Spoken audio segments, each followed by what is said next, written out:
Cek cek. Nah, lebih bagus merah itu. Oh, iya. Yang saya. Bismillah.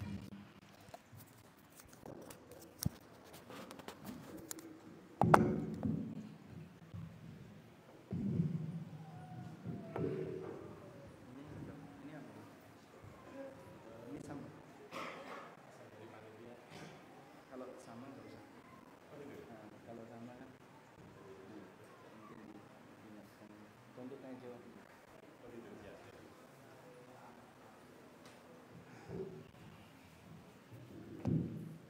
Bismillah.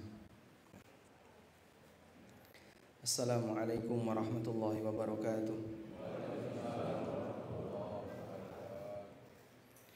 Alhamdulillahi rabbil alamin.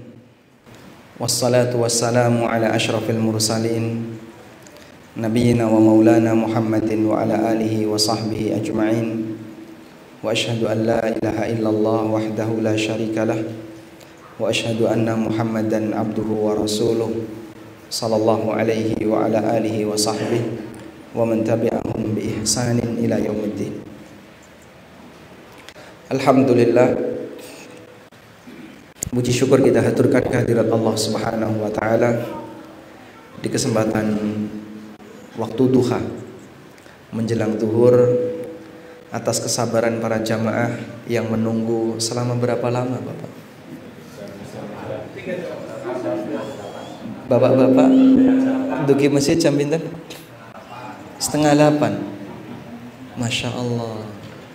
Ini mohon maaf Pak ya, bukan kesengajaan dari kami, tapi kesalahan jadwal. Jadi qadarullah, jadwal harus disesuaikan 2 kali, karena kita menyesuaikan untuk 3 kota, Madiun, Sragen, dan Ngawi. Bayangan saya di Ngawi itu dekat dengan pintu tol, ternyata dekat dengan badan tol. Pintu tolnya masih jauh di timur. Namun nggak masalah, ini ya bukan daerah paling pelosok yang pernah saya kunjungi, mungkin masih ada daerah yang lain. Kalau nanti dari kota sampai tujuan itu 9 jam, masuk hutan di daerah Kalimantan Tengah. Kalau di sini kan nggak masuk hutan, masuk sawah. Niki masjid apa niki? Masjid Mujahidin. Masjid Mujahidin. Mewah nggih, Pak? Mewah nggih. Mepet sawah, insyaallah. Jadi hajian sambil refreshing, lihat sebelah kanan di sini sawah. Masya Allah, alhamdulillah. Semoga Allah Subhanahu wa taala menambahkan pahala bagi Bapak Ibu sekalian yang sudah bersabar, sudah datang dari pagi meskipun kajiannya belum dimulai.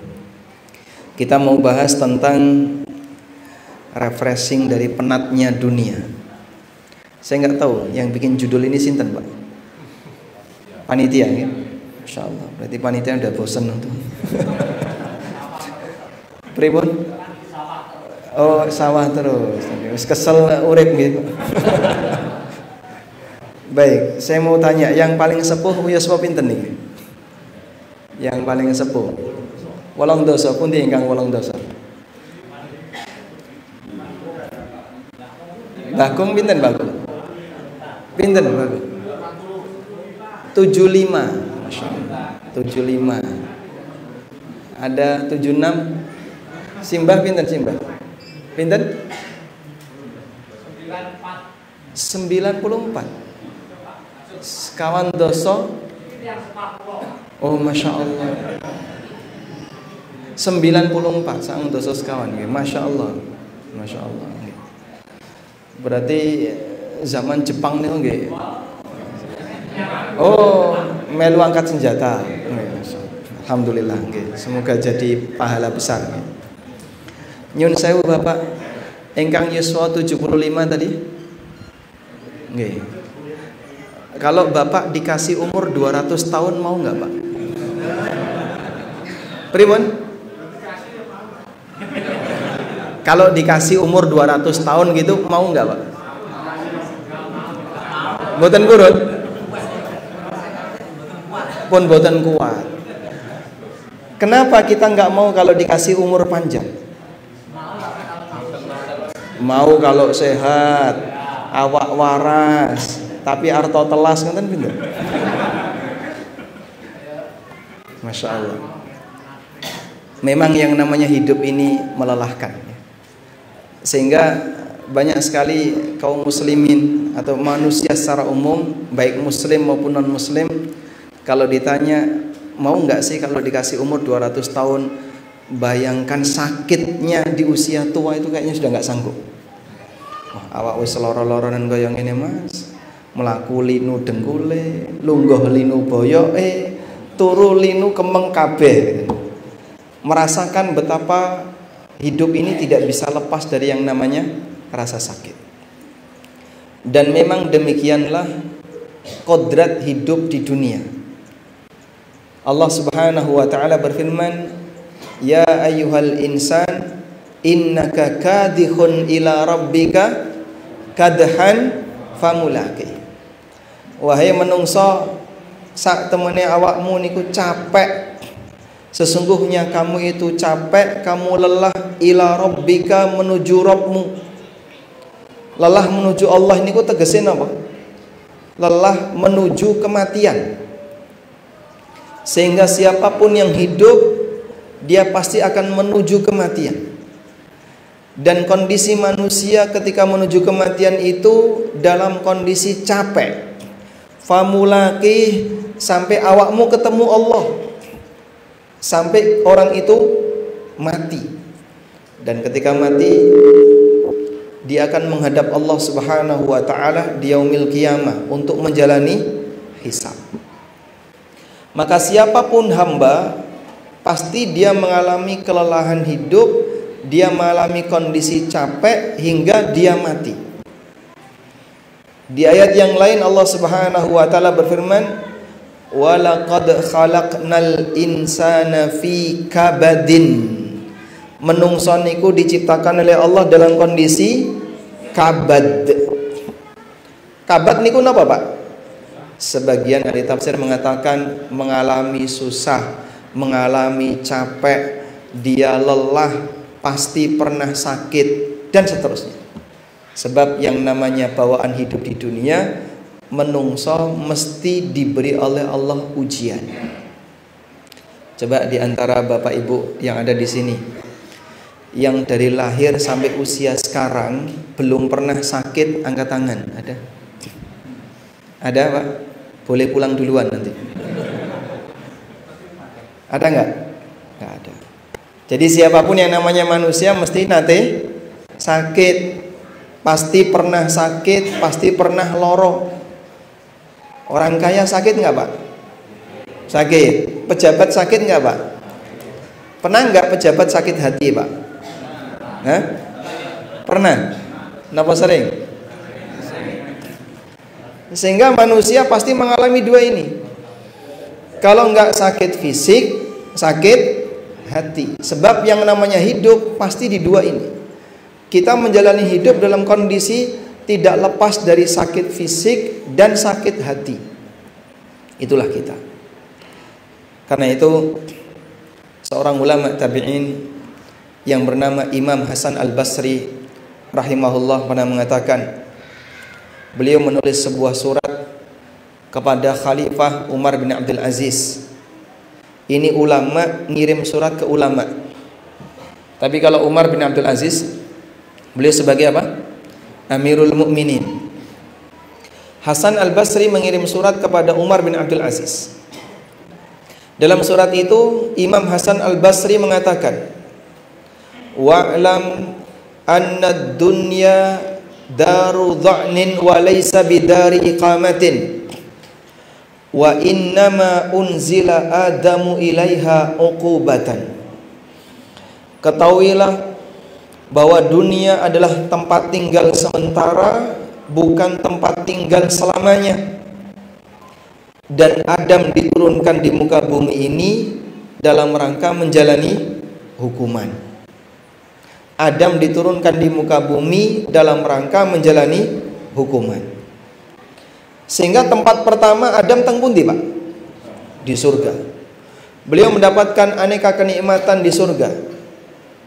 Allah katakan dalam Al-Qur'an, "Walakum fiha ma tashtahi anfusukum walakum fiha ma tad'un." Sifat surga itu kalian berhak untuk mendapatkan apapun yang kalian inginkan. Ma tashtahi anfusukum walakum fiha ma tad'un, dan kalian bisa mendapatkan apa yang kalian minta. Jaluk napa mawon diparingi. Nek menungso ning donya njaluk napa mawon kudu usaha. Pengen sugih kudu napa? Usaha. Pengen golek duit kudu usaha. Ingin mendapatkan ini kudu usaha, ingin mendapatkan ini kudu usaha. Sebagai contoh misalnya, kalau di kanan kiri Bapak Ibu tidak ada tanduran, arep mangan beras, penduduk bumi harus ngapain? Nandur beras, nunggu sekian waktu baru bisa panen, bar panen burung iso langsung dipangan, harus dijemur dulu, di ini baru bisa dimakan. Ada banyak kerja yang harus dilakukan oleh manusia untuk mendapatkan apa yang dia inginkan. Beda dengan di surga. Allah katakan qutufuha daniyah. Qutufuha daniyah. Buah-buahnya surga itu didekatkan. Sehingga jenengan kalau mau ngambil kelapa ngapain, Pak? Hah? Nganggo drone. Masya Allah. Juga kelapa kok nganggo drone. Manjat. Begitu sampai di puncak, apakah kemudian dengan disentuh kelapa jatuh? Tidak. Diuntir-untir dulu dan belum tentu itu berhasil. Setelah itu ketika dijatuhkan, apakah kemudian diberung langsung jatuh? Oh enggak, nanti pecah Mas. Kadang ada yang pakai tali, kemudian baru setelah itu dia turun. Apakah kemudian langsung bisa digigit? Bar panen kelapa langsung nyokot saged mboten? Sakti ini. Sehingga begitu dia sudah dapat, dia nggak bisa langsung makan, dipaprasi dulu, baru kemudian bisa diminum, mecah batok, baru bisa makan isinya. Tahapannya banyak sekali. Di surga tinggal nyuding, mangklung, cukup. Tinggal nyuding, sampeyan njaluk nopo, njaluk iki, nyuding, mangklung. Qutufuha daniyah. Allah dekatkan buah surga ketika dipanen, sehingga penduduk surga bisa menggapai dengan tangannya, langsung metil. Ning swarga ngaten niku. Nek ning donya prosesnya panjang, perjuangannya panjang. Makanya hidup di dunia ini kondisinya sangat melelahkan, sangat capek. Njaluk enak kudu usaha, pengen hasil harus kerja. Di akhirat Allah sediakan semua itu gratis, dan orang tinggal minta datang ke hadapannya. Makanya seorang mukmin diajarkan urip ning donya kudu banyak sabar, karena insya Allah wonten kehidupan yang kedua yang isinya cuman pilihannya dua. Wa fil akhirati adzabun alimun wa maghfiratun minallahi wa ridwan. Di akhirat hanya ada azab yang menyakitkan atau ampunan dari Allah dan ridhonya. Di sengsara abadi, waliyadzubillah.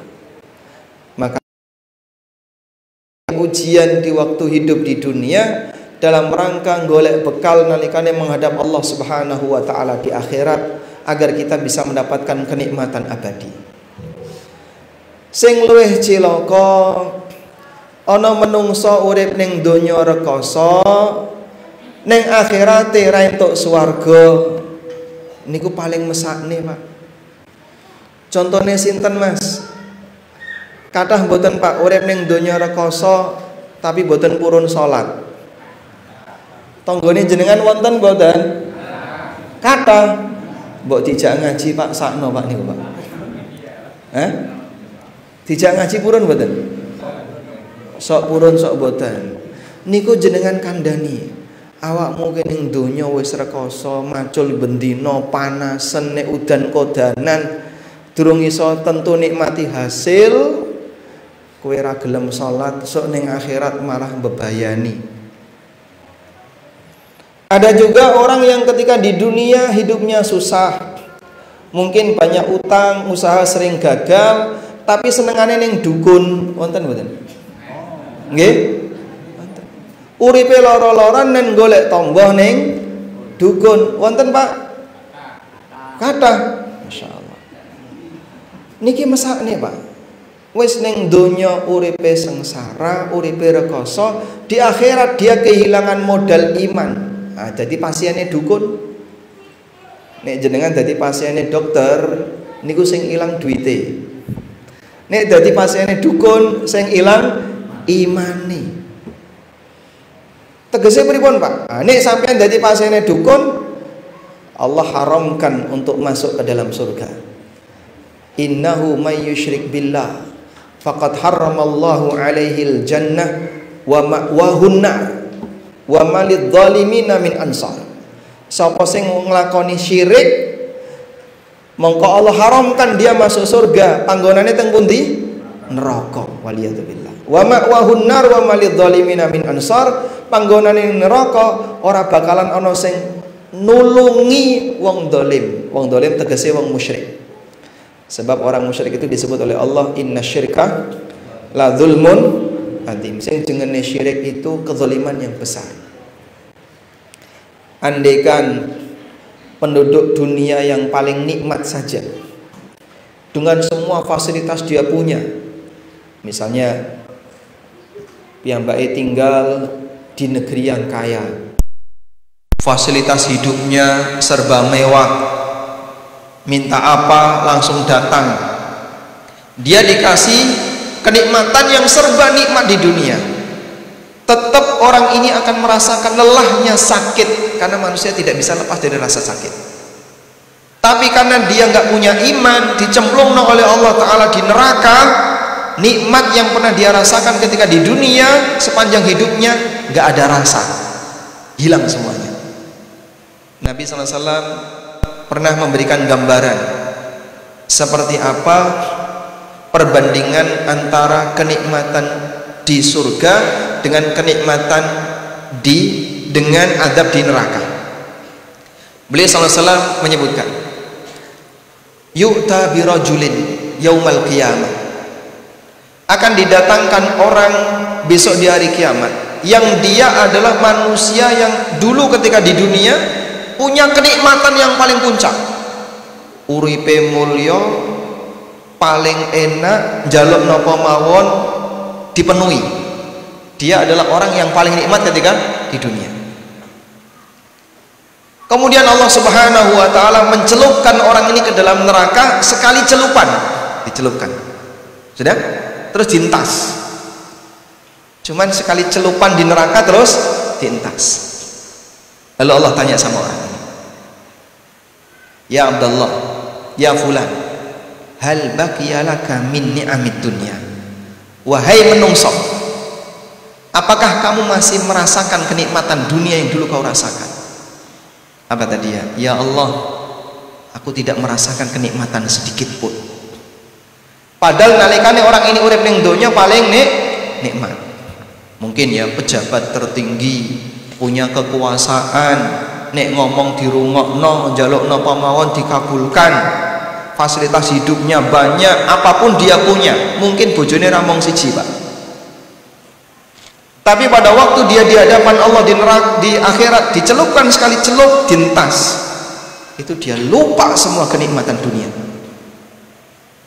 Kemudian yang kedua kata Nabi SAW, wa yu'ta birajulin asyaddun nasi bu'san fid dunya, didatangkan orang kedua, wong sing nalikane urip ning donya paling melarat, urip ning donya paling melarat. Insya Allah nek ngaten iki teng Ngawi mboten enten nggih. Urip ning donya paling melarat. Lalu kemudian dia dimasukkan oleh Allah ke dalam surga. Cuman dimasukkan melbus di lot, kemudian disuruh keluar. Hanya dimasukkan sesaat, setelah itu dia disuruh keluar. Lalu ditanya oleh Allah Subhanahu wa Ta'ala, ya fulan, hal baqiya laka min bu'sin, wahai fulan, apakah kamu masih merasakan beratnya hidup melarat yang dulu pernah kau rasakan? Apa kata dia? Ya Allah, ma baqiya li min bu'sin syai'an. Ya Allah, aku tidak lagi merasakan sakitnya hidup sama sekali. Lali kabeh. Lali kan? Kabeh.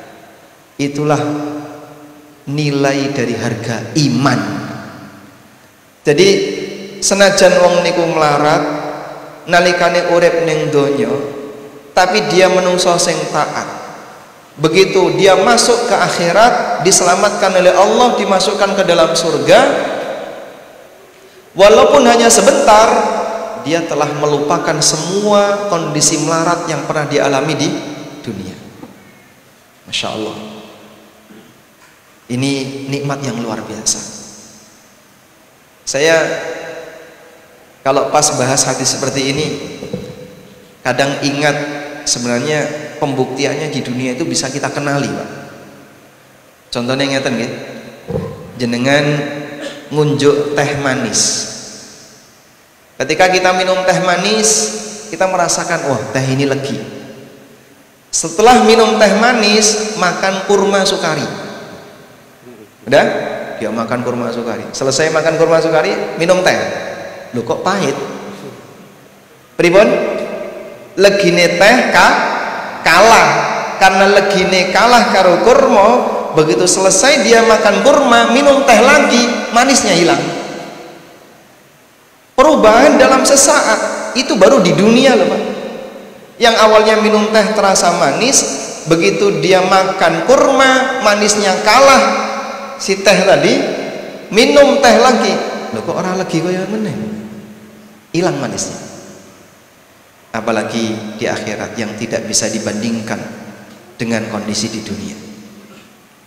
Karena itu Bapak Ibu yang dimuliakan Allah, sayangi nikmat iman ini, dijogo sing apik, urip ning donya niku mesti melarat.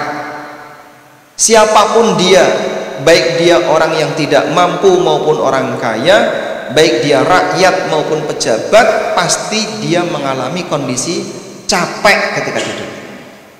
Maka jangan sampai kita dalam kondisi capek ketika di dunia, melarat ketika di dunia, neng akhirat tambah capek. Itu akan menjadi beban yang kedua, ibarat sudah jatuh ketiban genteng, tambah loro kabeh. Nggih. Selanjutnya, bagaimana caranya Pak agar kita bisa menjadi orang yang setelah capek hidup di dunia bisa merasakan kenikmatan? Pada waktu Nabi SAW menjelang wafat, beliau menyampaikan kepada putrinya Fatimah radhiyallahu anha. Fatimah dibisiki. Sudah? Begitu selesai Fatimah dibisiki, Fatimah itu nangis. Nah, di sampingnya ada Aisyah. Fatimah nangis. Setelah itu Nabi SAW bisiki Fatimah lagi. Selesai dibisiki, Fatimah tersenyum. Aisyah kan penasaran, kowe bar nangis kok mari ngono guyu. Maka setelah Nabi SAW pergi, Aisyah tanya sama Fatimah, apa sih yang disampaikan Nabi SAW? Kok kamu setelah nangis kemudian tersenyum? Apa kata Fatimah? Aku tidak mau membocorkan hal ini sepanjang Nabi SAW masih hidup. Setelah Nabi SAW wafat, barulah Fatimah memberitahu kepada Aisyah. Bisikan yang pertama, Nabi SAW menyampaikan kepada putrinya bahwa sebentar lagi bapakmu akan beristirahat. Nyun sewu Pak, ujian yang diterima Rasulullah SAW itu berat atau tidak Pak? Berat atau tidak? Berat. Lebih berat mana beliau dengan kita Pak? Nah, jelas berat beliau. Ujian yang beliau alami luar biasa beratnya. Berkali-kali disakiti, berkali-kali jadi korban pembunuh, mau sasaran, jadi sasaran apa? Pembunuhan. Berkali-kali mau dilukai oleh orang-orang yang tidak suka dengan beliau, padahal beliau adalah manusia yang nggak punya salah sama mereka. Nabi SAW tidak pernah tercatat pernah berbuat salah dengan masyarakat di sekitarnya. Tapi berkali-kali beliau mau disakiti oleh masyarakatnya. Maka Rasulullah SAW mengalami ujian yang sangat berat. Termasuk juga ujian menjelang beliau wafat. Beliau sakit yang luar biasa. Sampai sebagian sahabat ketika menjenguk Rasulullah SAW merasakan panasnya badan beliau itu sebelum nyentuh tangannya.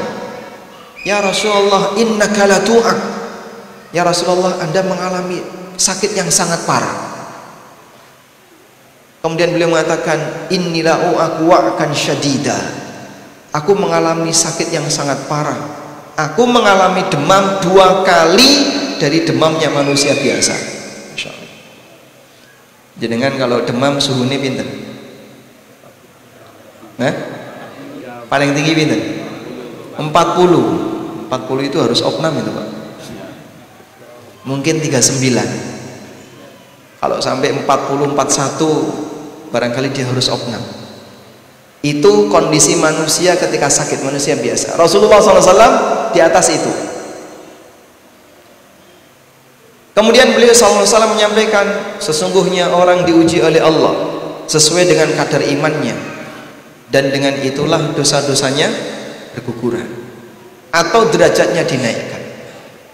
Maka Nabi SAW bagi beliau kematian adalah tempat untuk istirahat.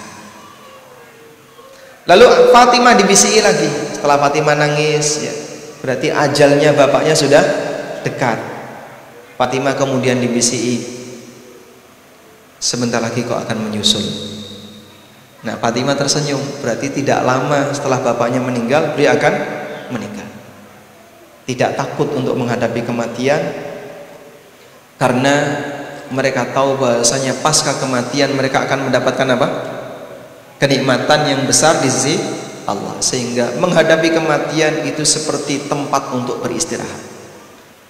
Dan demikianlah doa beliau sallallahu alaihi wasallam, waj'alil mauta rahatan lana min kulli syarr. Jadikanlah kematian itu ya Allah sebagai tempat istirahat bagi kami, min kulli syarrin, dari setiap kondisi keburukan.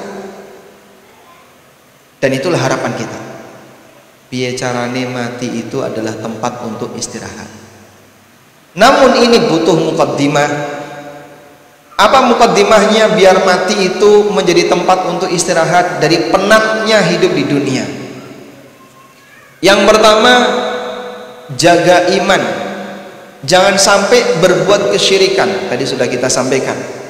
Karena ini modal utama bagi hamba untuk bisa mendapatkan surga.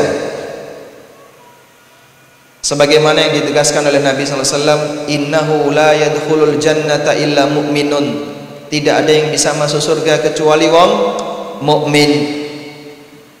Sehingga jangan sampai melakukan perbuatan kesyirikan atau perbuatan apapun yang menyebabkan orang keluar dari iman. Contohnya apa Pak? Nyun sewu ya. Daerah sini sajen masih ada nggak Pak? Nggak ada ya?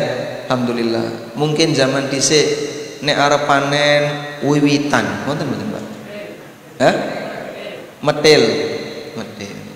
Lalu masang napa? Sajen ning pojok-pojok sawah. Wonten riyen. Dia sebagai bentuk persembahan ini untuk Dewi Sri. Rupanya apa toh Dewi Sri niku? Wah, nika bidadari ya Mas. Jenenge Dewi Sri. Saking banyaknya makanya kecamatannya disebut Widodaren. Nggih, leres. Pokean apa? Bidadari. Kotanya Wali Kukun, wonten walinya. Nggih. Jenengan nggih percaya ngoten niku. Baik. Jadi keyakinan-keyakinan yang menyimpang seperti ini jangan sampai bertahan. Ojo sampai mati nggawa dosa syirik sing durung ditobati. Nek sing dhisik-dhisik pripun Pak? Nah, mulai sekarang kalau sudah mulai tahu ini enggak boleh, bertobat kepada Allah, mohon ampun. Ya Allah, ampunilah hamba yang dulu pernah ngelakoni syirik, sing dhisik tahu sajen, dhisik ngerti, tahu ini dan seterusnya. Perbuatan kesyirikan yang dulu mungkin pernah kita lakukan, kadang dolanan dukun, dolanan jimat, dolanan klenik dan seterusnya, taubati semuanya. Apapun tujuannya, jangan sampai ini dibawa mati. Pak, nek gelang pengobatan niku angsal mboten, Pak? Lah niku cara kerjanya pripun? Jarene nek dinggo niku terus marakno penyakit do lunga kabeh, Pak. Sampeyan diparingi sinten? Dokter napa sinten? Mboten ya, Pak. Diparingi Mbah Kaum. Bukan kaum sini ya, kaum seberang. Baik.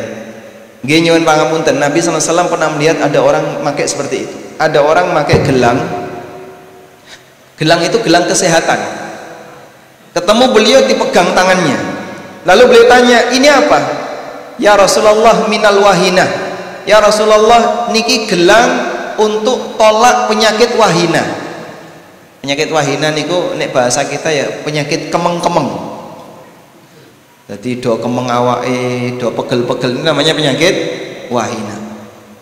Kemudian Nabi SAW langsung mengatakan, "Inziha fa in mutta wa huwa alaika." Lepaskan gelang ini. Kalau awakmu sampai mati kok gelang ini belum kau copot, lan tufliha abada, kau tidak akan pernah bahagia selamanya. Ora bakalan mlebu swarga awakmu. Copot. Yo mong kaya ngono itu nggak boleh. Apalagi jimat sing macam-macam. Ono sing jimat dengan harapan bisa kebal, anti maling, jimat anti napa malih? Anti parang dan seterusnya. Semua itu wajib dibuang. Nek duwe koleksi pripun, Pak? Aja dirawati, nggo apa kok dirawati? Ya wis ra kanggo. Tapi kan jadi senjata, Pak. Wis tayangan kaya ngono dadi senjata. Kadang kan pun karaten nggih. Cuman disimpan sudah apa? Karaten. Sudahlah dibuang saja. Itu enggak laku kalau dijual, daripada nanti malah disalahgunakan oleh anak cucu. Iman itu lebih penting, tinggalkan semua ini. Karena hidup ini melelahkan. Jangan sampai lelahnya kita di dunia justru nanti akan mendapatkan kelelahan yang kedua di akhirat. Nomor 1. Yang kedua, jaga kewajiban sebagai hamba Allah. Kewajiban yang tertinggi adalah kewajiban sholat. Karena siapa yang meninggalkan sholat, gak ada kompromi. Rasulullah sallallahu alaihi wasallam pernah menyampaikan, "Al-ahdul ladzi bainana wa bainahum as-shalah, faman tarakaha faqad kafar." Perjanjian antara kita dan mereka adalah salat. Siapa yang meninggalkan salat berarti metu saka agama Islam. Makanya bener kalau ada ungkapan sing ora gelem salat nikmati rasa disolati. Karena dia tidak pernah sholat, sehingga dia ketika mati dalam kondisi non muslim. Sampeyan selamatkan itu, Pak. Kasihan orang-orang yang uripe wis rekoso ora gelem sholat, arep golek apa? Sementara dia dalam kondisi hidupnya sudah susah ketika di dunia. Maka dalam hal ini sampaikan kepada mereka, mbok awakmu sholat 5 waktu itu nggak butuh waktu yang panjang. Salat duhur niku pinten menit? Hah? Gangsal menit. Kecepatan niku, Pak. Anggaplah misalnya 10 menit. Pun mboten usah salat nek jenengan mboten purun salat sunah mboten napa-napa. Tapi sing jenenge salat wajib tidak boleh ditinggalkan. Enggak ada kompromi di situ. Wajib dikerjakan. Enggak ada toleransi. Sholat duhur cuman 10 menit, sholat asar 10 menit. Beratnya apa sih, Pak, wong sholat itu? Aku nek kon wudu ini angel ya, Mas. Justru itulah Anda menjadi bukti sebagai umat Muhammad. Nabi SAW pernah suatu ketika ziarah kubur bersama para sahabat. Lalu ketika beliau sampai di kuburan, beliau mengatakan, "Waditu an nalqa ikhwanana." Aku pingin ketemu dengan ikhwan-ikhwanku. Ikhwan artinya apa? dulur-dulur. Aku ingin ketemu sedulur-sedulurku. Maka para sahabat mengatakan, awalasna ikhwanakum ya Rasulullah, bukankah kami ini adalah saudara-saudara Anda ya Rasulullah? Kemudian Nabi SAW mengatakan, antum ashabi, kalian adalah sahabatku. Wa ikhwanuna alladzina lam ya'tu ba'du, sementara yang dimaksud dengan saudaraku adalah orang yang mereka baru datang setelah aku meninggal. Tegasnya apa? Orang mukmin yang tidak pernah ketemu nabinya sallallahu alaihi wasallam.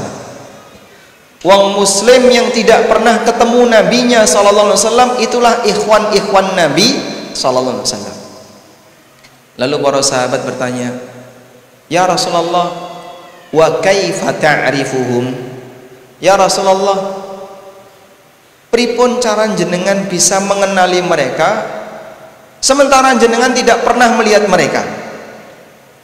Kemudian Nabi SAW mengatakan, inna ummati yub'atsuna yaumal qiyamati ghurran muhajjalin min atharil wudu. Sak temene umatku dibangkitkan nalikane hari kiamat dalam kondisi ghurran muhajjalin, bersinar wajah dan tangan kakinya, min atharil wudu, karena bekas wudu. Berdasarkan hadis ini, para ulama mengatakan, wong urip ratau wudu bukan umat Muhammad sallallahu alaihi wasallam. Wong urip kok ratau wudu berarti dia bukan umat Muhammad sallallahu alaihi wasallam. Nah, biasane sing ra gelem salat ra tau wudu. Napa jenengan tumon rajin wudu ra gelem salat? Aku tak wudu tok ya, tapi mau salat. Ora ono ceritane. Kadang yang membuat orang itu berat untuk sholat itu wudunya. Padahal kita sebelum menghadap Allah diperintahkan untuk bersuci terlebih dahulu. Maka bersihkan dirimu dari najis, bersihkan dari hadas untuk menghadap Sang Pencipta.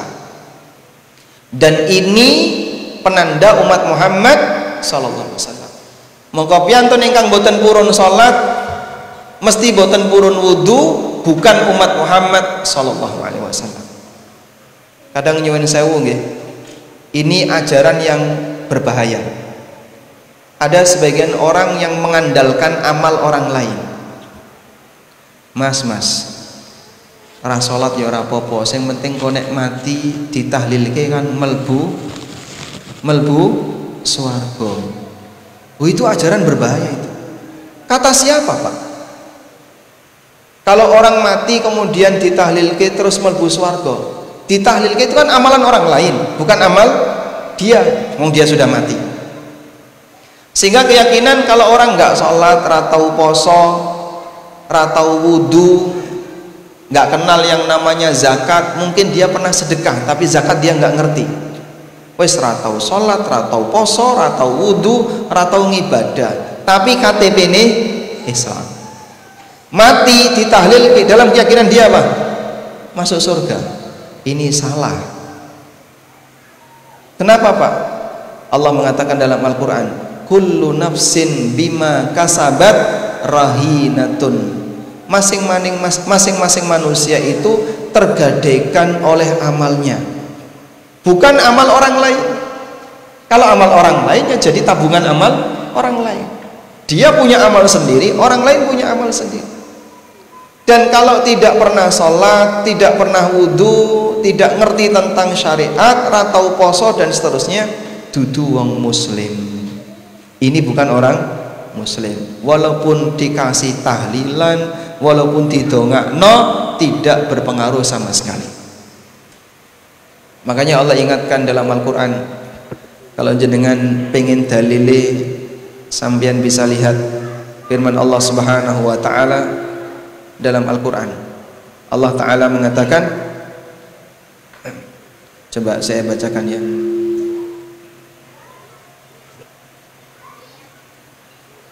di surat At-Taubah ayat 113. Surat apa? At-Taubah ayat 113. Maka nalin nabi walladzina amanu ayyastaghfiru lil musyrikina walau kanu uli qurba mim ba'di ma tabayyana lahum annahum ashabul jahim. Nabi dan orang-orang beriman tidak boleh memohonkan ampunan, tidak boleh dongakno wong sing mati musyrik alias mati bukan membawa agama Islam. Walau kanu uli kurba, meskipun yang mati itu kerabat dekatnya. Mim ba'di ma tabayyana lahum annahum ashabul jahim, setelah nyata bagi mereka nek sing mati ini bakal nyemplung neraka.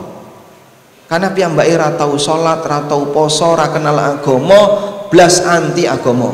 Bahkan nyuwun sewu, kadang nyembah Semar. Nggih? Nyembah Semar. Tuhan Ismoyo.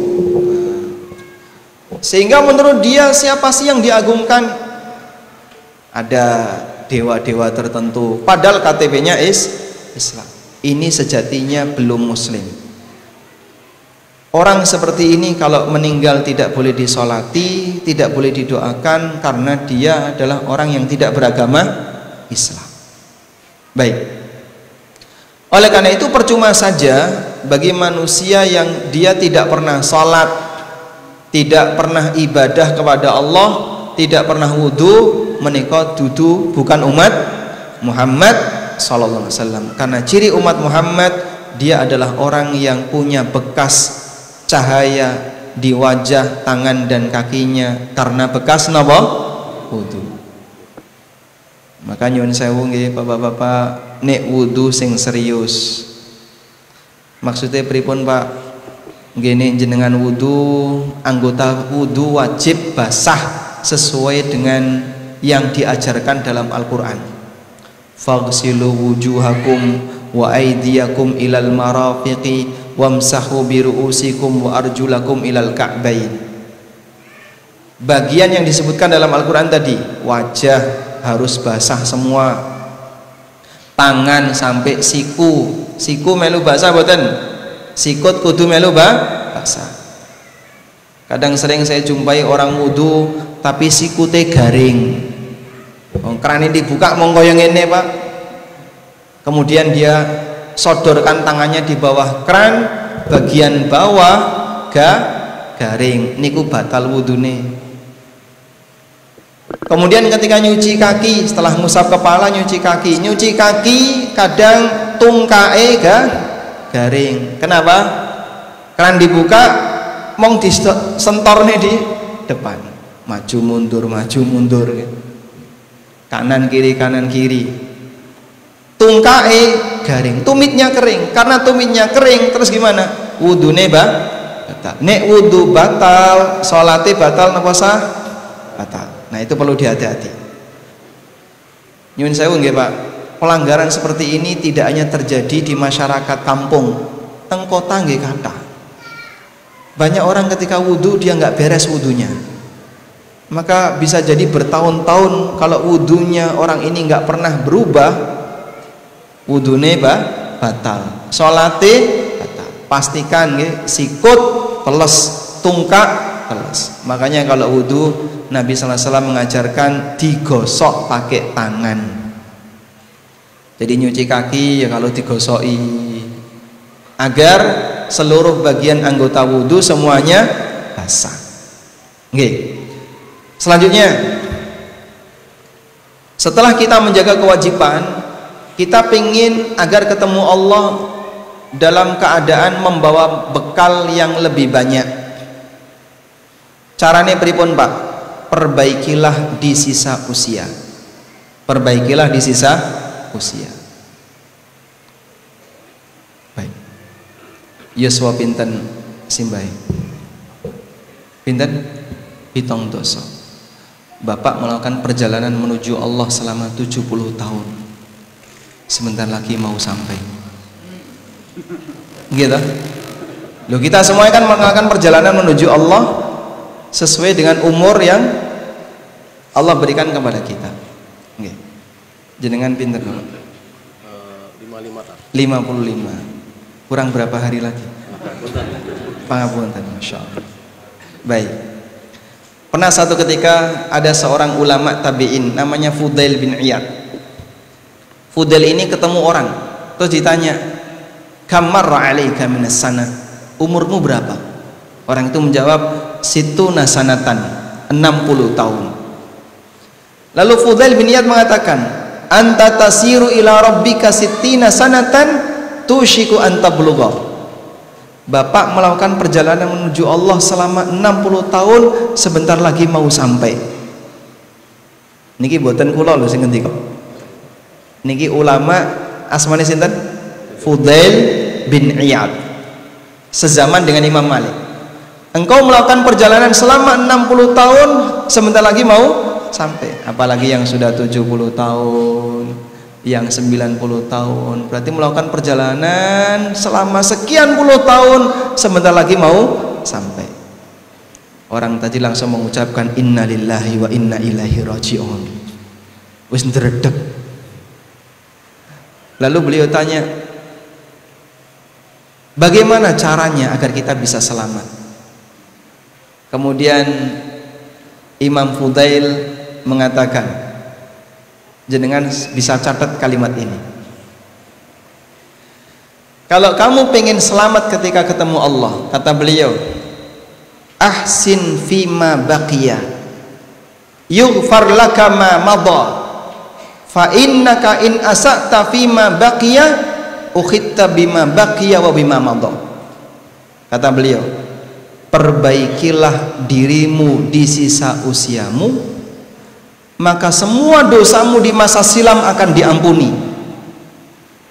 Jika kau masih berbuat buruk di sisa usiamu, kau akan dihukum oleh Allah dengan perbuatan dosa di sisa usiamu dan dosamu di masa silam.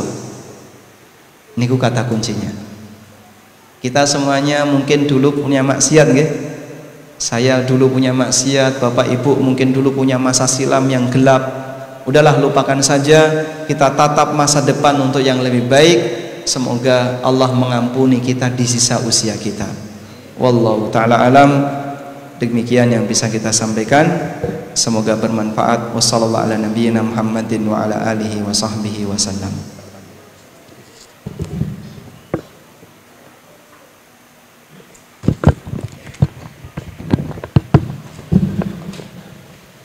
Jazakallah Ustadz Aminur Bait yang telah menyampaikan materi kepada kita semua.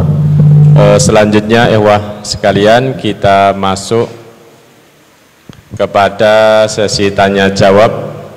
Untuk ikhwan bisa langsung menyampaikan pertanyaannya kepada Ustadz. Adapun untuk akhwat, kotak yang sudah disediakan untuk pertanyaan bisa disampaikan ke sini. Silahkan untuk ikhwan yang ingin bertanya bisa menunjukkan tangannya, mengangkat tangannya. Baik, monggo. Bismillah. Waalaikumsalam warahmatullahi wabarakatuh.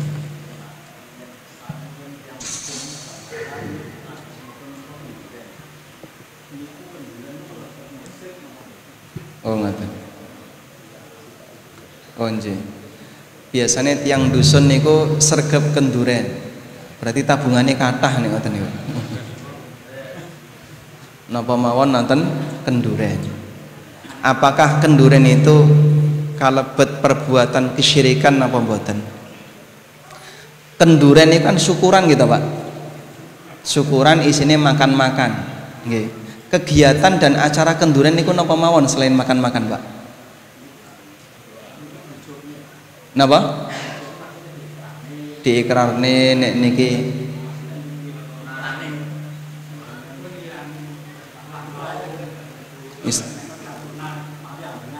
ambengan nggih. Nggih. Disuwunke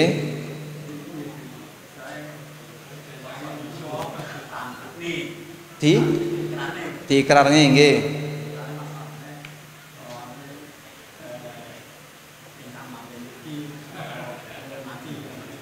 Engkang manggen mriki. Oh ngoten nggih. Baik. Jadi kalau kita dalam kegiatan napa niku? Kenduren apa sajen nyun sewu nggih. Terus ada bentuk penghormatan kepada makhluk yang tidak kelihatan. Misalnya teng perampatan, napa teng ngisor wit, napa teng pojok-pojok dusun, niki kanggo penghuni setempat. Ngoten nggih?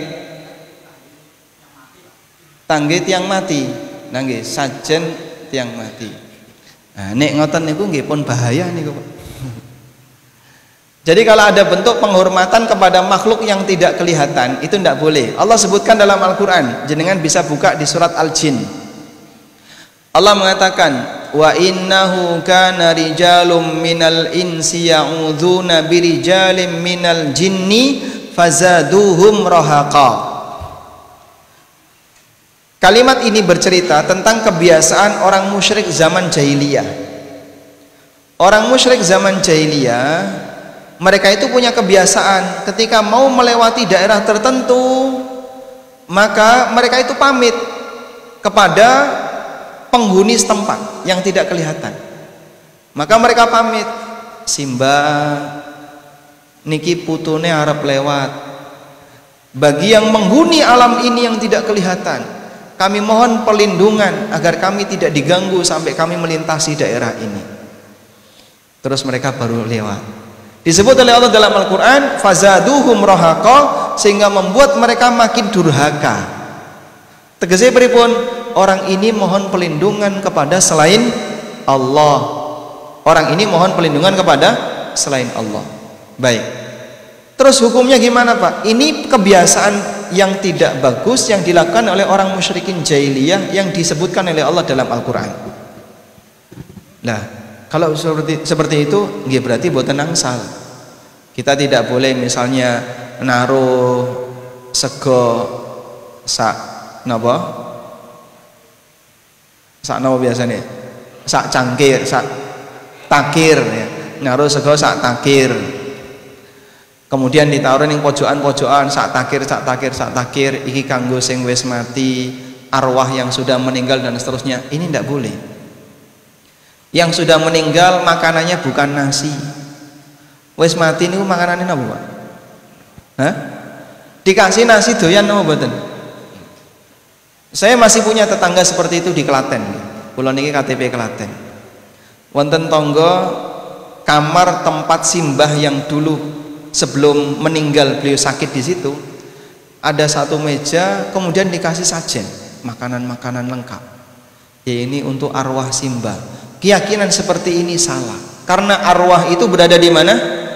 Di alam barzakh. Arwah itu berada di alam barzakh. Allah berfirman, wa mi waraihim barzakhun ila yaumi yub'atsun. Di belakang mereka ada barzakh sampai kiamat. Makanya wong sing wis mati arwahnya tidak balik lagi ke muka bumi. Andaikan wong mati niku arwahnya bisa balik ke muka bumi, terus ganggu menungso dan seterusnya, ini kan malah nambahi maksiat. Kowe iki wis mati malah ganggu, nambahi dosa mboten? Andaikan arwah yang sudah mati itu bisa balik ke bumi, mungkin mereka ikut jihad ke Palestina. Mungkin loh, Pak ya. Tapi kan nyatanya tidak demikian. Nggak pernah ada ceritanya tentara Israel kerasukan. Tentara Israel kerasukan oleh arwah penduduk Indonesia yang mereka ikut berjihad melawan Israel. Ada nggak kayak gitu, Pak, beritanya, Pak? Tidak ada. Sehingga kalau memang benar arwah itu kalau balik ke bumi inginnya apa? Saya pengen beramal untuk perbuatan yang belum pernah aku kerjakan. Tapi tidak demikian. Kadang bayangan orang arwah kalau balik meden-medeni. Nah, medeni kan nambahi dosa. Wis mati malah nambah dosa. Makanya nggak ada ceritanya arwah kalau sudah mati bisa balik. Sehingga tidak boleh ada model dikasih sak takir sego, sak takir ini untuk sajen kepada arwah-arwah, itu nggak boleh. Nanti malah masuk sebagai praktek yang tadi disebutkan oleh Allah di surat Al-Jin, kebiasaan buruk orang musyrikin. Nggih. Ini ada pertanyaan. Assalamualaikum warahmatullahi wabarakatuh. Waalaikumsalam warahmatullahi wabarakatuh. Apakah boleh suami menjadi wali nikah atau menikahkan putrinya jika sholatnya masih bolong-bolong, bahkan kadang tidak sholat? Kalau beliau tidak pernah sholat sama sekali nggak boleh, karena tadi sudah kita sampaikan bahwa yang tidak pernah sholat, orang tahu wudhu, bukan umat Muhammad sallallahu alaihi wasallam. Dan seorang muslimah tidak boleh ketika nikah diwalikan oleh orang yang bukan umat Nabi Muhammad sallallahu alaihi wasallam. Terus bagaimana Pak kalau seperti itu? Maka piyambake dikongkon tobat riyen, sampean tobat agar bisa jadi wali nikah. Nah, monggo Mas. Siap mikrofon. Langsung saja. Bismillah. Assalamualaikum warahmatullahi wabarakatuh. Waalaikumsalam warahmatullahi wabarakatuh. Sebelum saya menyampaikan pertanyaan, mungkin ada yang perlu saya sampaikan kepada jemaah Masjid Mujahidin.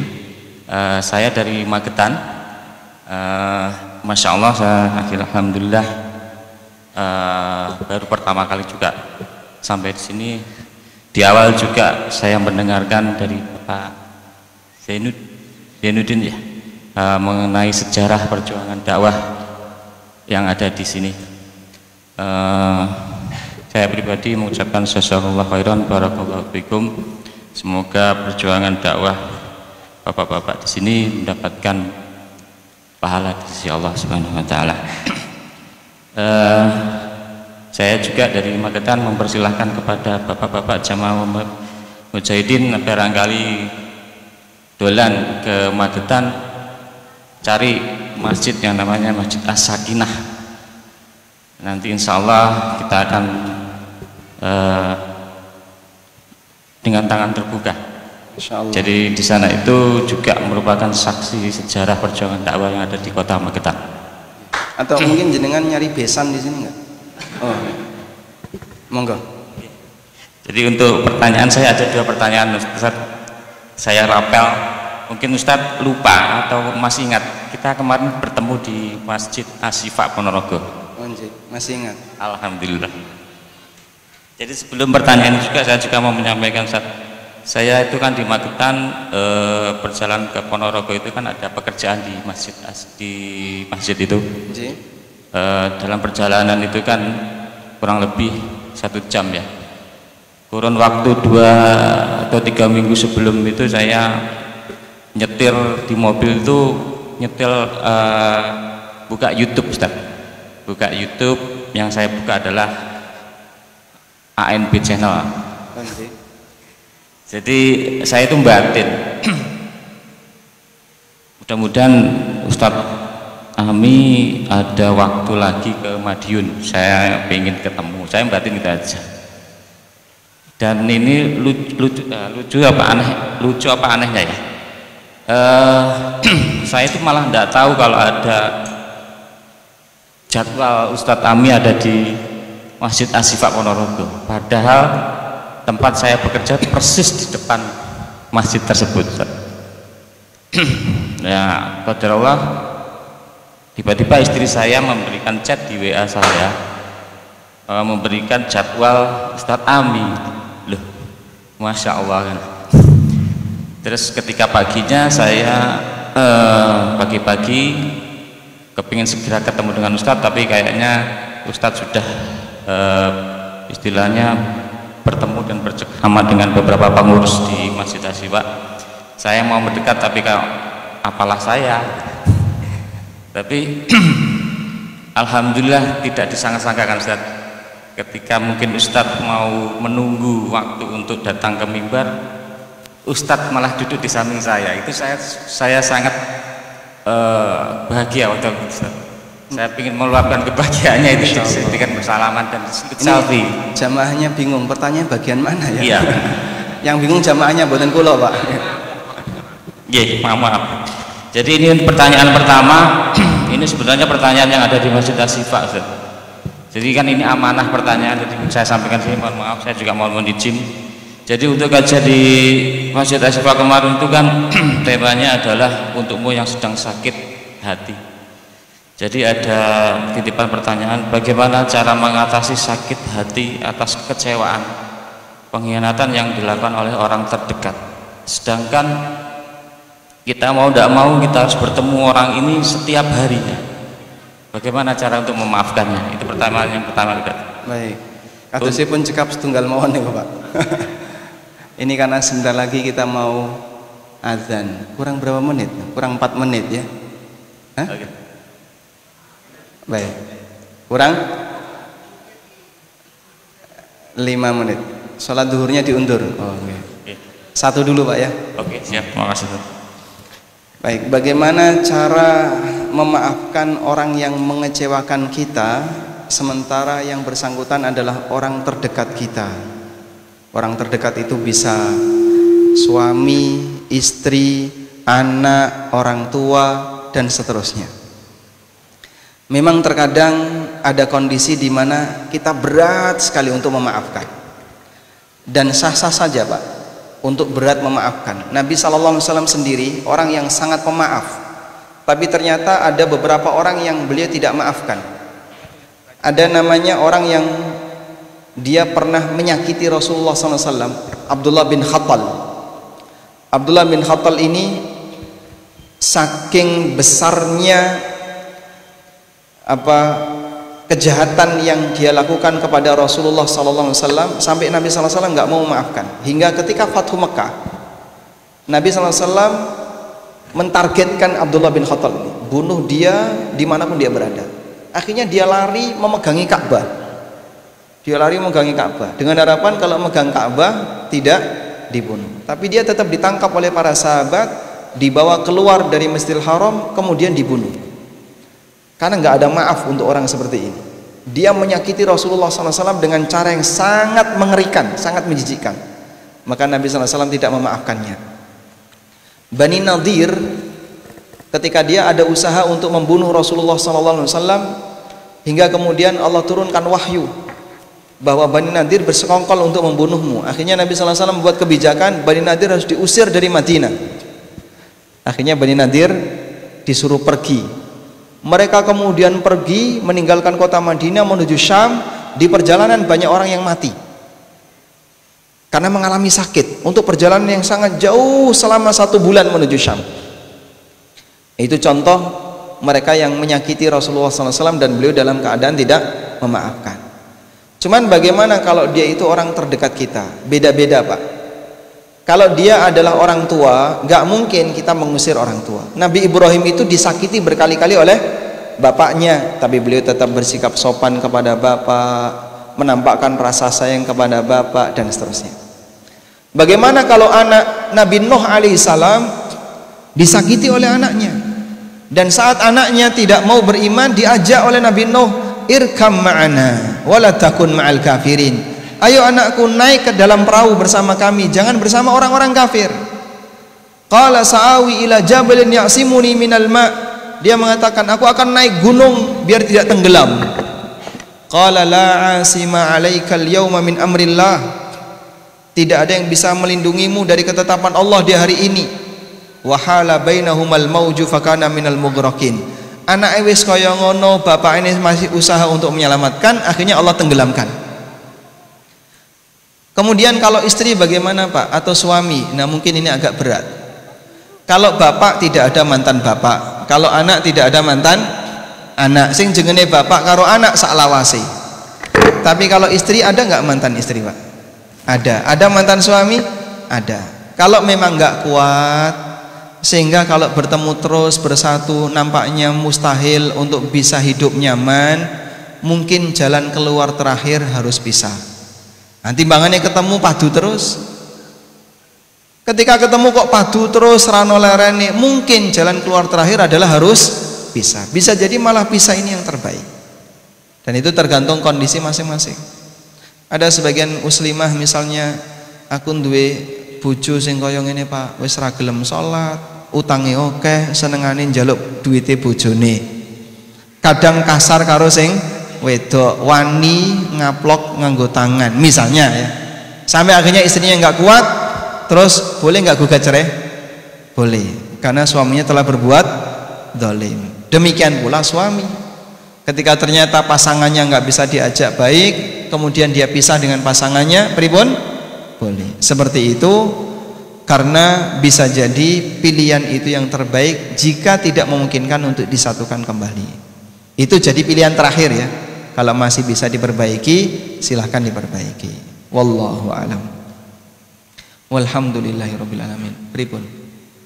Lah pripun jenengan? Oh gitu. Baik, mungkin satu lagi. Ini ada pertanyaan lewat kertas, Pak. Saya bacakan dulu. Assalamualaikum. Waalaikumsalam. Jika seseorang tobat dari riba, bagaimana hukum harta atau aset yang dia dapatkan dari hasil riba? Jika waktu itu dia belum tahu, maka tidak ada kewajiban untuk melepaskannya. Nek dereng ngerti. Misalnya zaman dhisik aku durung ngerti, Pak, nek iki riba durung ngerti. Dari hasil kerja itu dia mendapatkan kendaraan, rumah, tanah dan seterusnya. Sehingga dari hasil riba dia punya rumah, punya lemah, punya sawah, punya semah. Lengkap ya. Jago lurah. Terus pripun? Karena dulu belum ngerti, ya sudah. Dia tidak perlu mengembalikan karena dulu belum ngerti. Wallahu a'lam. Waalaikumsalam warahmatullahi wabarakatuh. Saya mau bertanya bagaimana kita tawakal dan kaitannya dengan kesyirikan yang pada waktu itu kita belum tahu, kita belum kenal dengan bahasa sunnah. Terus sunnah kita dulu dipakai kesaksian. Katakanlah benang tiga warna. Nggih. Rumah, terus kemudian kita sekarang sudah ikut latih, tahu bahwa itu perbuatan syirik. Bagaimana kita verifikasi sementara rumah sekarang sudah dibagi, harus dibuat. Oh ngata. Nggih. Mungkin itu lebih ringan, Pak. Dulu sahabat tuh syiriknya masya Allah, sujud di depan berhala. Dan mereka itu kan punya 360 berhala. Sebagian ulama menjelaskan kalau mereka nemu berhala baru yang lebih bagus, maka berhala lama disingkirkan. Karena tidak boleh lebih dari 360. Kita kan nggak sampai seperti itu ya. Sehingga kalaupun kita misalnya dulu pernah berbuat syirik, ya mungkin syirik di dunia jimat, di pageri dan seterusnya. Terus tobatnya gimana?